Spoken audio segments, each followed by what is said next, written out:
Hello everyone.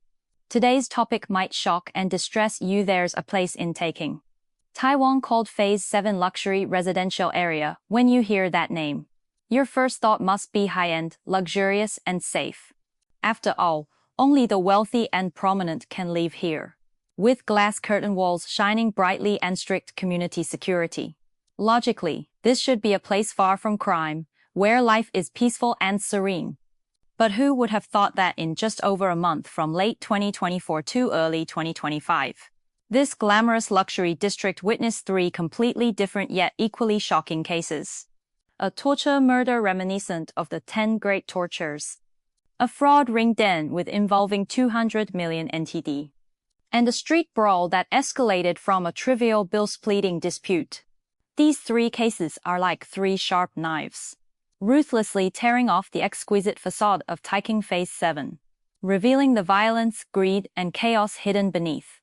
Today, we're going to tell you the full story of these three cases from start to finish, so you can see what untold stories lurk behind those seemingly decent mansions. First, let's focus on the most horrific torture murder case. The victim was a 26-year-old man surnamed Su from Shattering District, New Taipei City. He was in the prime of his life, but unfortunately met an extremely tragic end. The root cause of this tragedy lies in the entanglement between him and a man surnamed Liu, according to subsequent police investigations and case details disclosed by the prosecutor's office. Su and Liu were no ordinary friends. They had long been involved in illegal drug trafficking. As we all know, drug trafficking itself is a gray area on the edge of the law. There is no genuine trust in such relationships, only an exchange of interests. There is no genuine trust in such relationships, only an exchange of interests. When conflicts arise over interests, they can easily lead to irreversible consequences.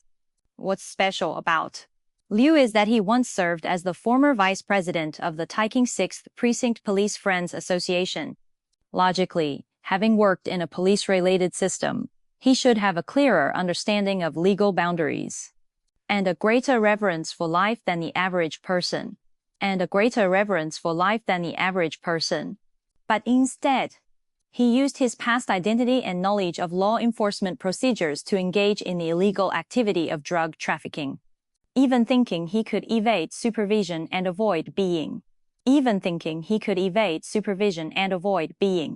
In their drug trafficking operations, fund settlement and goods delivery were the core links. And it was in these links that the debt dispute between Su and Liu arose. Specifically, it's not yet fully disclosed whether Su owed drug money or if there was a conflict over subsequent profit sharing. But judging from Liu's extreme actions later, this debt was something he thought he had to recover by any means necessary. At first, Liu didn't immediately think of resolving it with violence. He had repeatedly demanded repayment from Su, but Su either refused to pay or kept delaying, gradually exhausting Liu's patience. Just imagine debts from drug trafficking can't be resolved through legal channels like lawsuits or mediation. Liu himself knew that his claim was illegal, so he had no choice but to resort to private remedy, and his so-called private remedy was the most brutal violence. Liu knew that he couldn't control and assault Su alone, so he recruited 3 accomplices, including men surnamed Shi and Lin. The 4 of them formed a small assault gang. Their choice to commit the crime in a Taichung Phase 7 mansion was a deliberate plan. What kind of place is Taichung Phase 7?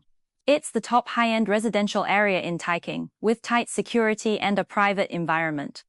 Each house is an independent space, making it difficult for neighbors to detect what's happening inside, providing a natural protective cover for their violent acts. Moreover, the high-end label of the mansion area also played a deceptive role. No one would have thought that such a bloody torture murder would be hidden in a place symbolizing wealth and dignity. To lure Su into the mansion, Liu must have put a lot of thought into it. He probably made up lies like "let's sit down and negotiate the debt properly," or "I have new goods to deliver to you." As for Su, on the one hand, he may not have noticed the danger. On the other hand, he himself was involved in drug trafficking and felt guilty, not daring to easily refuse Liu's invitation for fear that the matter would escalate and he would get into trouble. So he finally went to the rented house in the Phase 7 mansion as Liu requested. It not only destroys people's physical and mental health but also distorts their values, making people unscrupulous for money, even at the cost of taking others' lives. As a former police-related personnel, Liu should have been a defender of the law. But he degenerated into a perpetrator of crimes. His actions not only ended Su's young life but also completely ruined his own. What awaits him will undoubtedly be the most severe legal sanctions. Next, let's talk in detail about the process of this torture murder. Everyone must be mentally prepared, because the cruelty of the entire process is truly beyond the imagination of ordinary people. According to the information disclosed by the prosecutor's office in court, the torture video seized by the police, and the forensic identification results, Liu and his 3 accomplices were completely inhumane during the assault. They used a variety of cruel tools to continuously torture Su for several hours, and even recorded the entire process with video equipment. This kind of behavior is an open violation of the dignity of life. First, let's talk about the tools they used for the crime. They were really diverse, and each one was extremely dangerous. The tools seized by the police at the scene included aluminum rods, belts, hammers, pliers, wrenches, sharp knives, and even pellet firing tools. Some of these tools were used for heavy blows, such as hammers hard and heavy. A single blow could cause severe soft tissue damage or even fractures. Some were used for beating, like aluminum rods and belts striking the body could leave bruises at best and lacerations at worst. Others were used for piercing and crushing, such as wrenches, pliers, and sharp knives with a little force. They could pierce the skin and damage blood vessels and nerves. Just imagine, these tools that were originally used for work or daily life became weapons to take lives and inflict pain in the hands of these suspects. It's truly chilling. After subduing Su, the suspects began to assault him unscrupulously. They had no mercy or hesitation, taking turns using these tools to launch indiscriminate attacks on Su's entire body. According to the forensic identification, Su had a total of 62 external injuries all over his body from his head to his limbs, and from his torso to his joints. Almost no part was intact. His back was covered with crisscrossing bruises and strip-shaped scars from repeated beatings with aluminum rods. His back was covered with crisscrossing bruises and strip-shaped scars from repeated beatings with aluminum rods. His elbows had ferocious wounds pierced by hammers, exposing the bone. His knees and calves also had multiple deep puncture wounds, with severe damage to nerves and bones. What's even more shocking is that during the autopsy, the forensic doctor found 2 pellets in Su's left hand, indicating that the suspects also used airgun-like tools to shoot Su during the assault, further increasing his pain. This assault was not a brief outburst, but a slow torture lasting as long as 4 hours and 7 minutes. As can be seen from the duration of the torture video seized by the police, these suspects had no intention of just teaching Su a lesson. They were enjoying the pleasure of controlling another person's life. They wanted Su to struggle and die slowly in continuous pain and fear.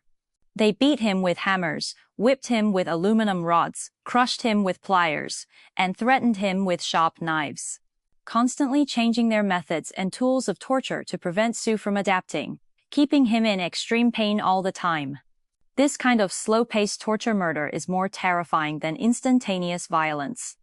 It not only tortures the body but also inflicts extreme mental torment.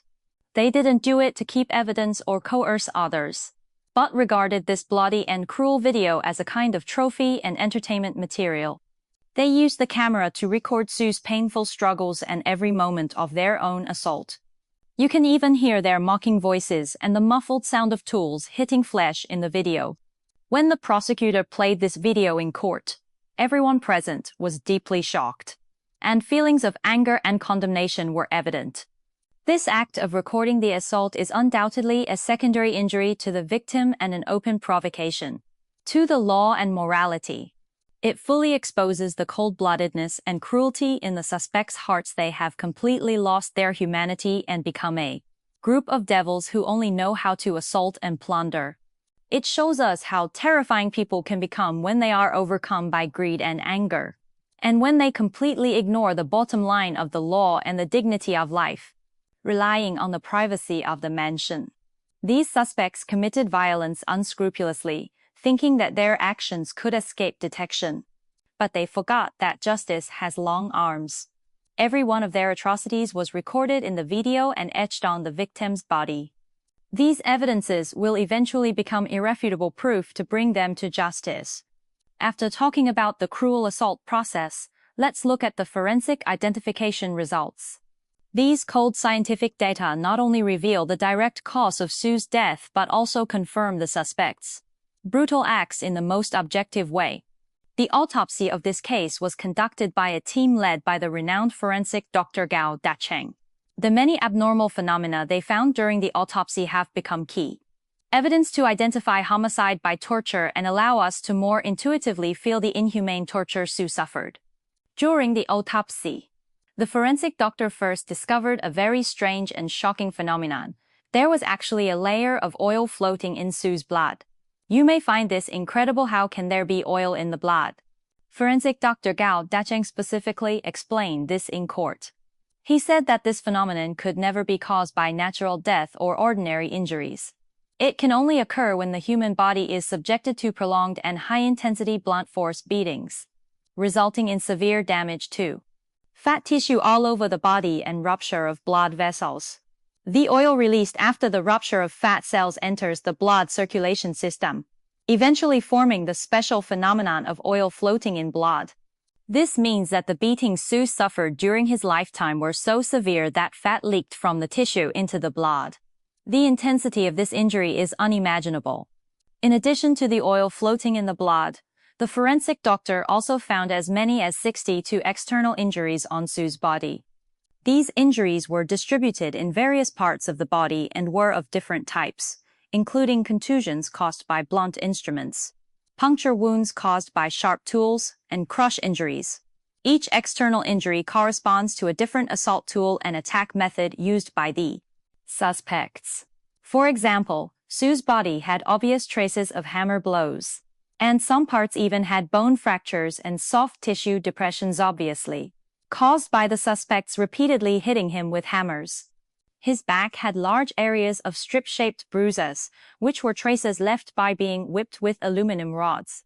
His elbows, knees, and calves had multiple deep puncture wounds with irregular edges caused by being pierced with tools such as hammers and sharp knives. The 2 pellets remaining in his left hand also caused local blood vessel rupture and tissue damage. Any one of these external injuries alone is enough to constitute a serious injury, and the combination of 60 to external injuries is devastating to the body. After detailed autopsy and analysis, the forensic doctor finally determined that the direct cause of Sue's death was pulmonary fat embolism, rhabdomyolysis, shock caused by nerve damage, combined with renal embolism, splenic rupture, and renal failure. You may not be familiar with these professional terms, so let's explain them in simple language. First, pulmonary fat embolism. As we mentioned earlier, the fat in Sue's body entered the blood circulation. These fat particles flowed to the lungs with the blood, blocking the tiny blood vessels in the lungs and preventing the lungs from performing normal gas exchange. It's like having your nose and mouth blocked, unable to breathe, eventually leading to acute respiratory failure. Then, rhabdomyolysis. Prolonged violent attacks caused extensive damage and necrosis of Sue's skeletal muscles. These necrotic muscle tissues release a substance called hemoglobin. When this substance enters the blood, it flows through the kidneys and clogs the renal tubules, preventing the kidneys from performing normal filtration and metabolism, eventually leading to acute renal failure. At the same time, the severe pain caused by multiple external injuries all over the body, as well as nerve damage, caused Sue to go into neurogenic shock, with a sharp drop in heart rate and blood pressure, further accelerating the process of death. In addition, complications such as internal bleeding caused by splenic rupture and renal ischemia and necrosis caused by renal embolism also exacerbated Sue's physical damage to varying degrees, eventually making him irreversibly die from the combination of multiple traumas. The forensic doctor also emphasized in the identification report that Sue's death was a standard case of homicide by torture. And there was absolutely no possibility of accidental death. Why is that? First, judging from the number and severity of the external injuries.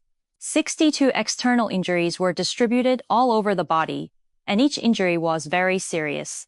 This could never be caused by an accident. It was the result of repeated attacks by the suspects over a long period of time. Second, phenomena such as oil floating in the blood and pulmonary fat embolism can only occur when subjected to extremely severe abuse and violent attacks, which further confirms that the suspect's assault was intentional and continuous. Finally, judging from the duration and content of the torture video, the suspects premeditatedly tortured Sue, and their actions were completely for the purpose of revenge and abuse, rather than a simple accident during debt collection. Although this forensic identification report is full of cold scientific data, it is a silent accusation of Sue's tragic fate, and a powerful exposure of the suspect's brutal acts. Behind every identification conclusion is an injury on Sue's body and a moment of painful struggle. These scientific and objective evidences prevent the suspects from defending themselves with excuses such as accident or negligence, and also provide a solid scientific basis for the prosecutor's office to prosecute the suspects for illegal detention and torture leading to death, laying a key foundation for the subsequent trial of the case. After talking about the torture murder case, let's move on to another major case that happened in a Taichung Phase. 7 mentioned the fraud ring involving 200 million NTD. The mastermind of this fraud ring was a 28-year-old man surnamed Chan. He and his gang members built a hidden and efficient fraud empire in a Phase 7 mansion in Taichung. In just 10 months, they illegally amassed 200 million new Taiwan dollars, with nearly 30 victims spread across Taiwan, including some who were defrauded of over 10 million NTD at once. Their methods were so hidden and their greed so shocking that it's jaw-dropping. What's most admirable sarcasm intended about this fraud ring's modus operandi is their professional division of labor. The entire gang was like a legitimate company, from early stage lead generation and mid-stage deception to late-stage fund withdrawal. Each link was handled by specialized personnel who performed their respective duties and cooperated with each other, forming a complete fraud industrial chain. The core of the gang was the 28-year-old mastermind surnamed Chan, who acted as the boss, responsible for overall planning and command, formulating fraud strategies, and distributing illegal gains. The other members were divided into different groups such as the promotion group, customer service group, and driver team, each with clear responsibilities to ensure the smooth progress of the entire fraud process. This clear division of labor made their fraud more hidden and efficient, while also reducing the risk of individual members being exposed.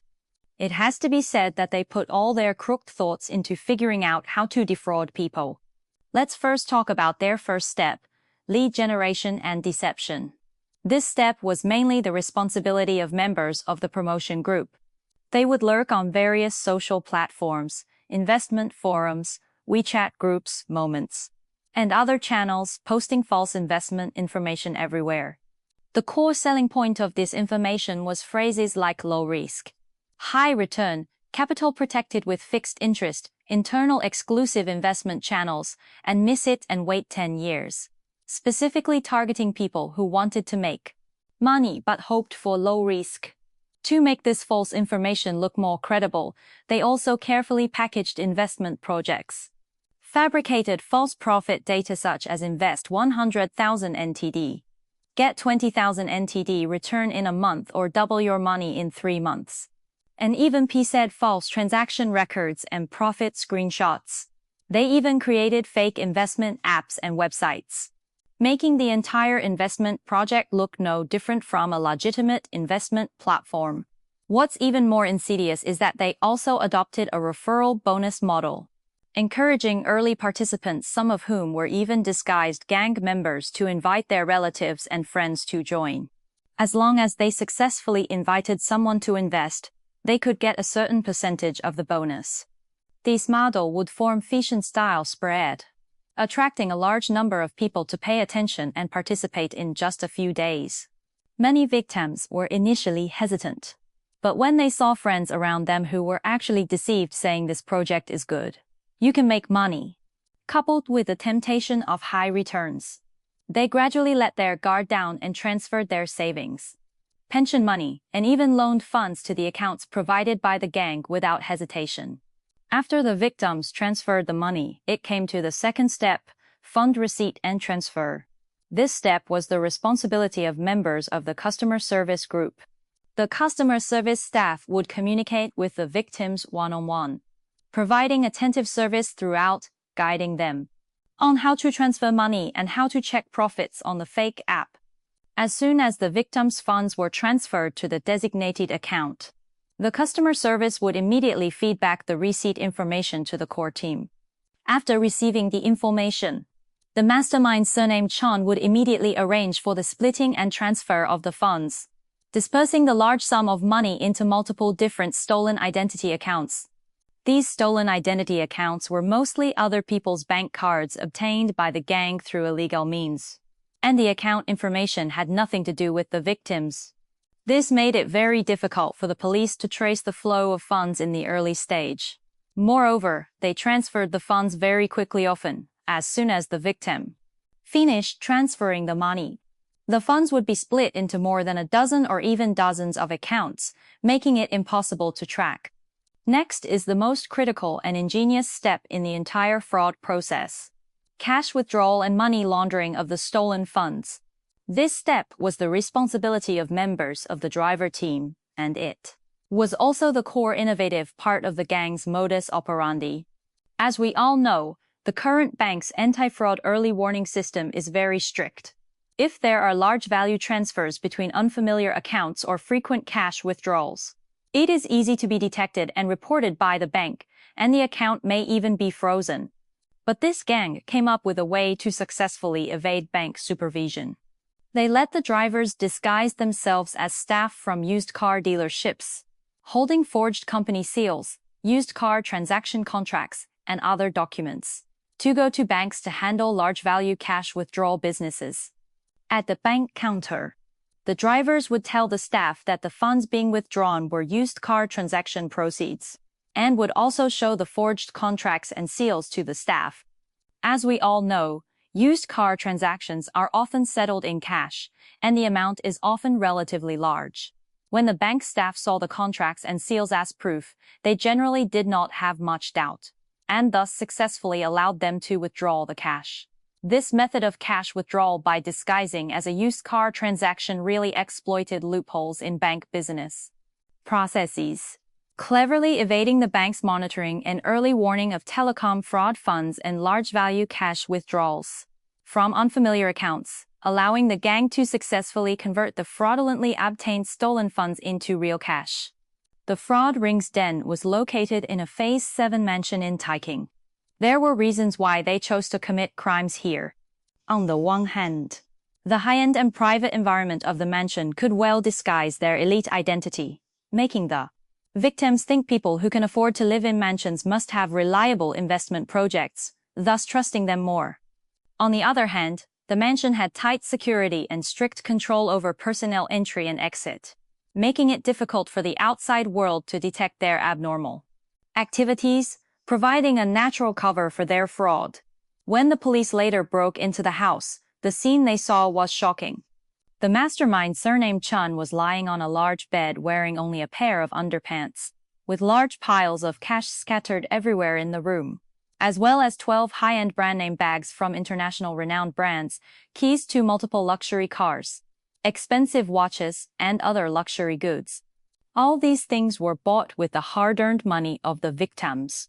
They lived in mansions, carried brand-name bags, drove luxury cars, and lived an extravagant life, while the victims may have fallen into heavy debt or even broken families because of being defrauded.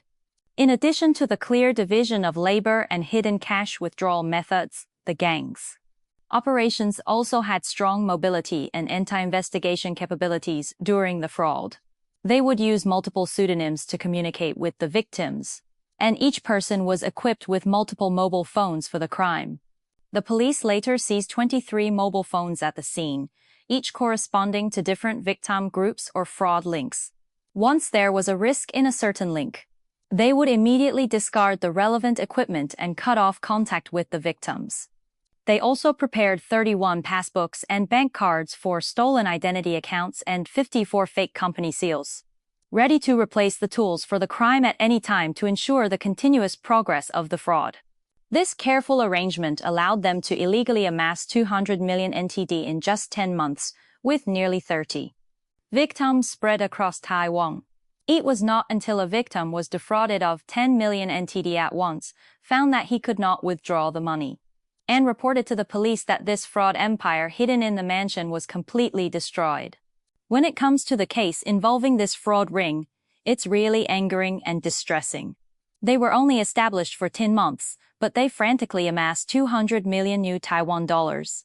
Nearly 30 victims across Taiwan each suffered varying degrees of property losses, and some families even fell into despair.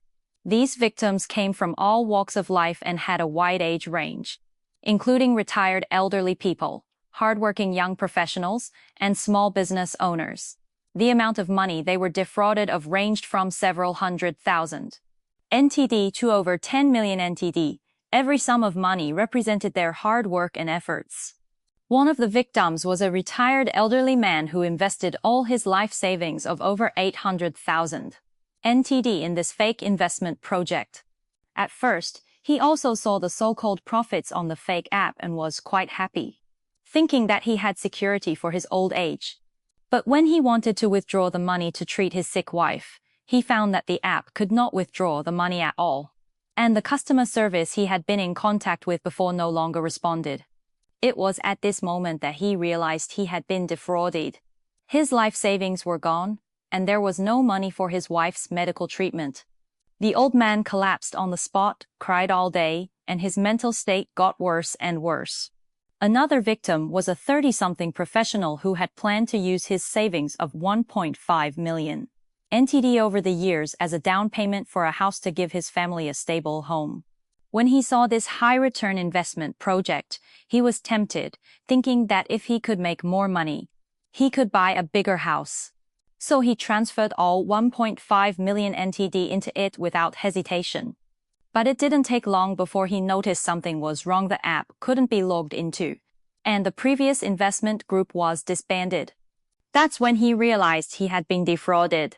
The down payment for the house was gone, and his savings over the years were gone.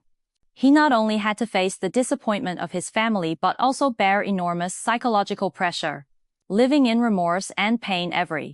The most distressing is the victim who was defrauded of 10 million NTD at once. He originally ran a building materials business and had a sum of working capital on hand, wanting to find an investment project to make money grow. When he saw the gang's promotion of low risk, high return, he was tempted. At first, he invested 1 million NTD. A few days later, he really saw profits on the app and successfully withdrew a small part.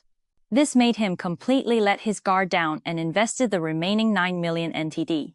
But when he wanted to withdraw both the principal and the profits to expand his business, the app prompted system maintenance and then could not be logged into again. He contacted the customer service, but the customer service either did not reply or made various excuses to delay. It was at this moment that he realized he had been defrauded. 10 million NTD is almost the entire net worth for a small business owner. After being defrauded of this sum of money, his business could not operate normally, and he still owed a large sum of money to suppliers. The entire family fell into an unprecedented crisis. The experiences of these victims are just a microcosm of many defrauded people. Among them, some fell into heavy debt because of being defrauded. Some had broken marital relationships and their families fell apart. Others suffered from depression and even had suicidal thoughts because they could not bear the enormous economic losses and psychological pressure. But the members of the fraud ring lived an extravagant and dissolute life in the Phase 7 mansion in Taichung, squandering the hard-earned money of the victims. The 710,000 NTD in cash seized by the police at the scene was only a small part of what they hadn't had time to squander. The 12 high-end brand name bags were each worth tens of thousands or even hundreds of thousands of NTD. The 3 involved vehicles, including a luxury car, were all bought with fraudulently obtained money. There were also countless expensive watches and jewelry. During the investigation of this case, the police invested a lot of manpower and material resources. After careful investigation and tracking, they finally successfully identified the gang's den and launched a raid, arresting 19 gang members on the spot, including the mastermind surnamed Chan. At the scene, the police also seized a large number of involved items such as 23 mobile phones used for the crime, 31 passbooks and bank cards for stolen identity accounts, and 54 fake company seals. Each of these items witnessed the gang members' despicable acts and became irrefutable proof of their crimes.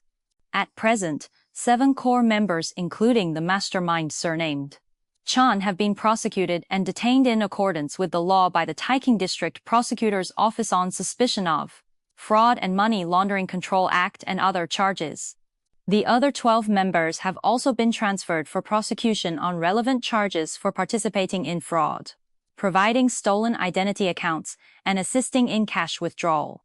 The police stated that they will make every effort to trace the flow of the involved funds and try their best to recover the losses for the victims. However, since some of the stolen funds have been squandered by the gang members or transferred overseas, it is very difficult to recover them all. For many victims, they may never get back the money they were defrauded of, and the damage caused by this fraud will be indelible for a lifetime. The exposure of this fraud case has also aroused widespread concern and discussion in Taiwanese society. Many netizens left messages on social platforms condemning the gang's despicable acts and calling on relevant departments to strengthen the crackdown on telecom fraud, improve the bank's supervision mechanism, plug fraud loopholes, and prevent more people from being victimized. At the same time, many people reminded their relatives and friends to be vigilant and not to believe in low-risk, high-return investment information on the internet. There is no free lunch in the world, and any seemingly attractive investment project may hide a fraud behind it. After talking about these 2 vicious criminal cases, let's move on to another public security incident that happened in Taichung Phase 7, the street brawl that escalated from a bill-splitting dispute.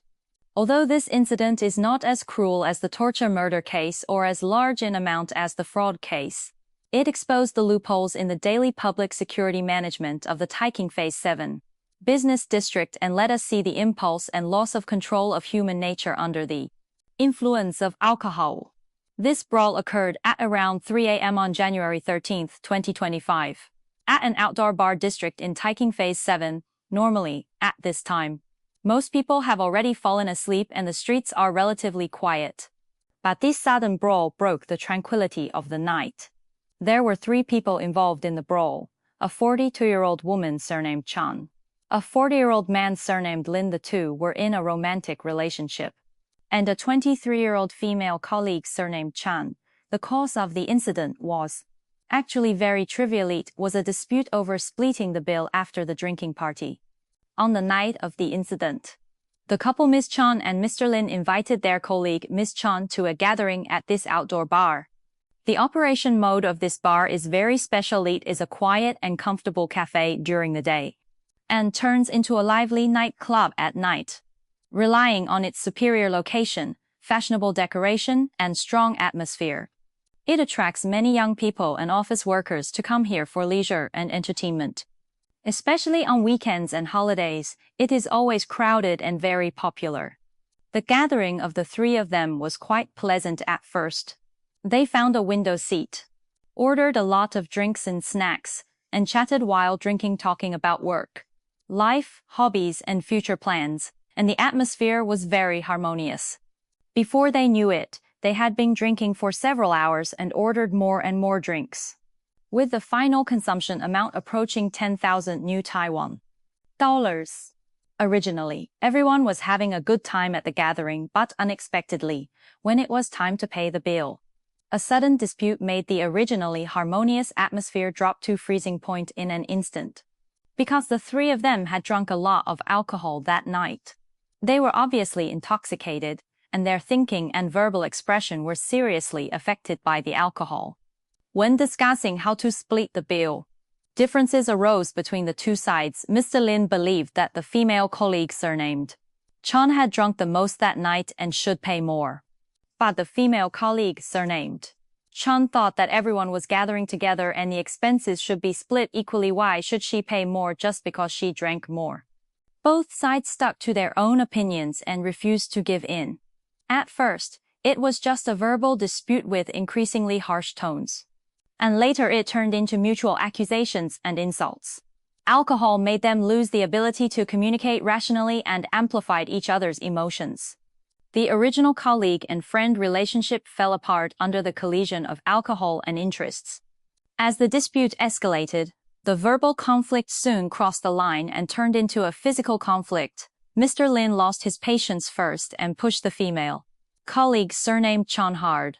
The female colleague surnamed Chan was not to be outdone and pushed back. In this way, the two sides started fighting, tearing each other's hair and throwing punches and kicks. The scene was very chaotic for a time. When Miss Chan saw her boyfriend fighting with her colleague, she didn't try to stop the fight.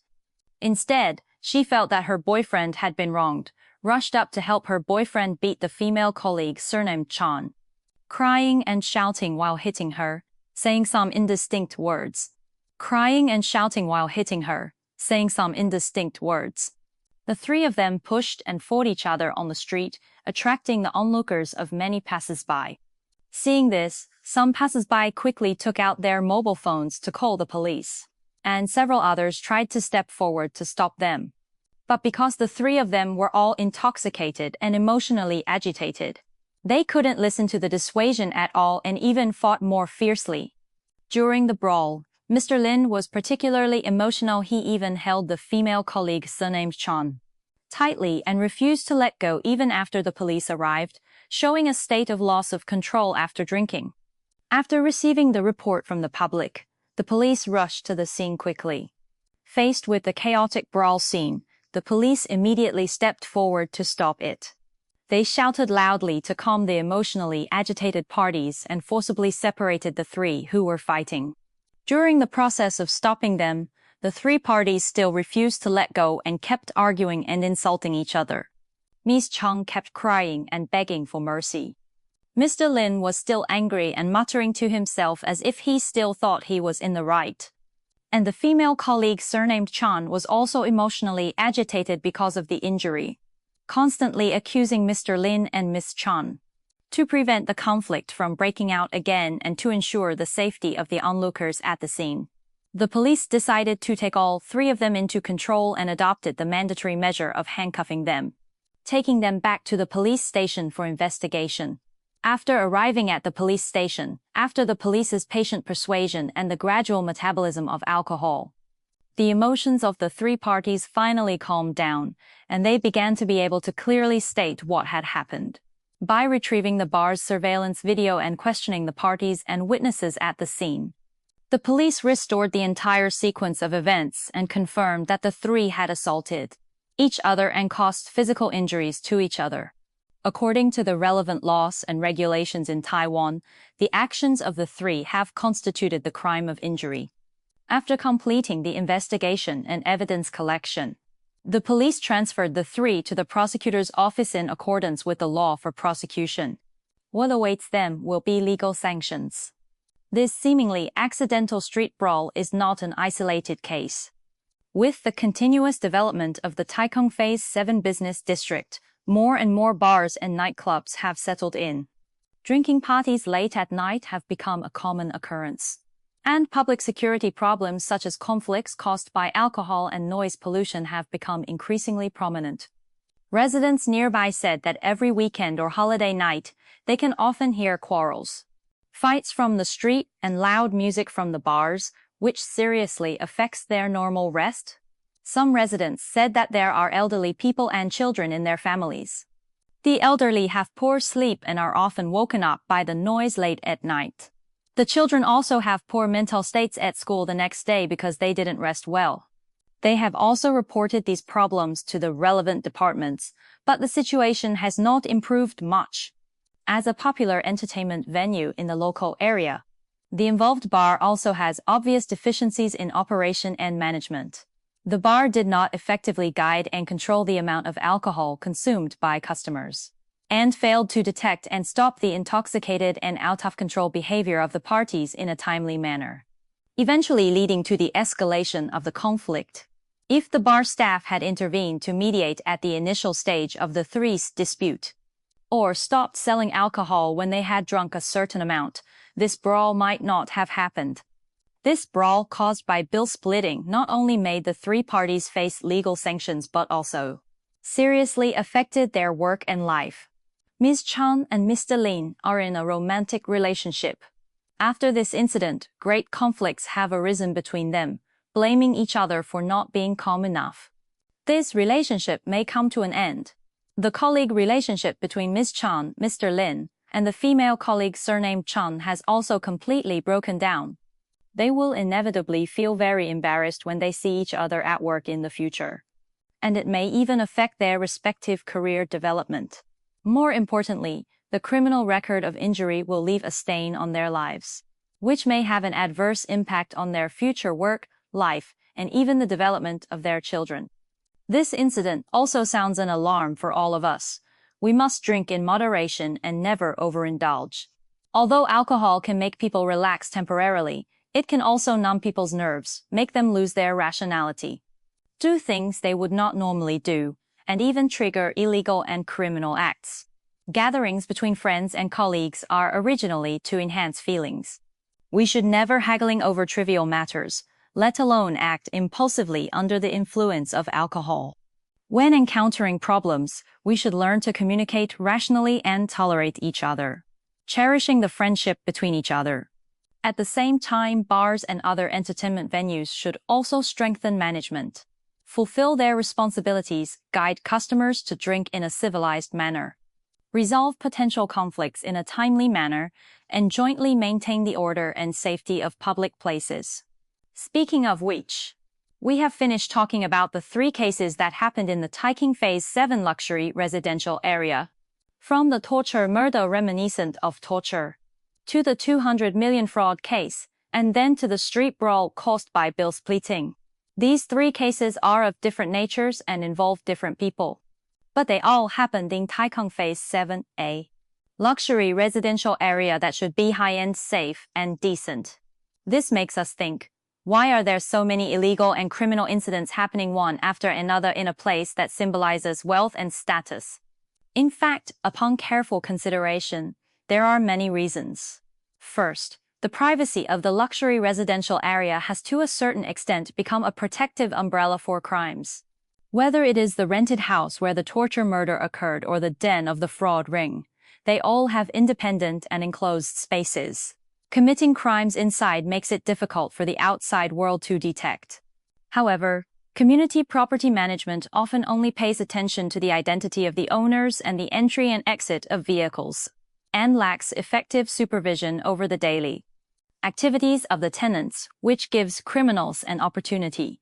Second, the cognitive bias brought by the high-end label has also reduced the police's supervision sensitivity. In everyone's impression, the residents of luxury residential areas are all elites, and the crime rate should be very low. This inherent cognition may lead the police to pay insufficient attention to high-end residential areas during daily patrols and risk investigations, allowing criminals to lurk for a long time. Furthermore, the continuous upgrading of criminal forms such as drug trafficking and telecom fraud has also put forward higher requirements for public security prevention and control. The drug industrial chain behind the torture murder case and the new modus operandi of disguising used car transactions in the fraud case all require the police to have stronger clue mining capabilities and cross-departmental collaboration capabilities. However, the current public security management model still has certain shortcomings in dealing with these highly hidden and professional crimes. Finally, the distortion of some people's values is also an important reason for these criminal incidents. Whether it is the suspect surnamed Liu who tortured and killed others to collect debts or the mastermind surnamed Chan who defrauded the public for money. They all put monetary interests above the dignity of life and the bottom line of the law. This distorted values made them unscrupulous and eventually embarked on the path of breaking the law and committing crimes. These three cases are like a mirror, reflecting the shadows behind the high-end living area. The glass curtain walls of the mansions can reflect the sunlight, but they cannot dispel the darkness in people's hearts. The high housing prices can screen the residents, but they cannot filter out the greed and cruelty of human nature. For Taichung Phase 7, this series of cases may be an opportunity for rectification. Community property management needs to strengthen the management of tenants. Establish a more complete visitor registration and indoor activity monitoring mechanism. The police should break the inherent cognition of low crime rate in high-end residential areas, increase the intensity of patrols and risk investigations in luxury residential areas, and establish a special crackdown mechanism targeting new types of fraud and drug trafficking. Relevant departments need to improve laws and regulations. Increase the sentencing for crimes such as torture leading to death and telecom fraud, and use the deterrence of the law to curb criminal impulses. At present, the Taichung Phase 7 mansion torture murder case is scheduled to be sentenced on January 9th, and nearly 30 victims of the fraud case are also waiting for the arrival of justice. We hope that the law will impose the due punishment on the perpetrators and fraudsters, comfort the victims and their families, and let the public feel the fairness and dignity of the law. At the same time, we also hope that this incident can promote the upgrading of public security governance in high-end residential areas, allowing Taichung Phase 7 to return to its essence as a model of livability so that people living here can truly feel safe and peaceful. Finally, I also want to remind every audience in front of the screen, no matter what kind of environment we are in or how much wealth we have, we must never forget the bottom line of the law and the dignity of life. There is no free lunch in the world. Do not believe in those low-risk, high-return investment traps. When encountering conflicts and disputes, resolve them through legal channels and do not act impulsively to cause major mistakes.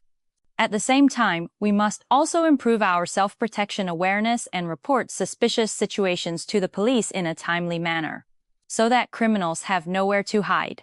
Only when each of us abides by the bottom line of the law and observes social morality can we jointly create a safe, harmonious, and beautiful social environment. Alright, that's all for today's content. Thank you for watching, and we'll see you next time.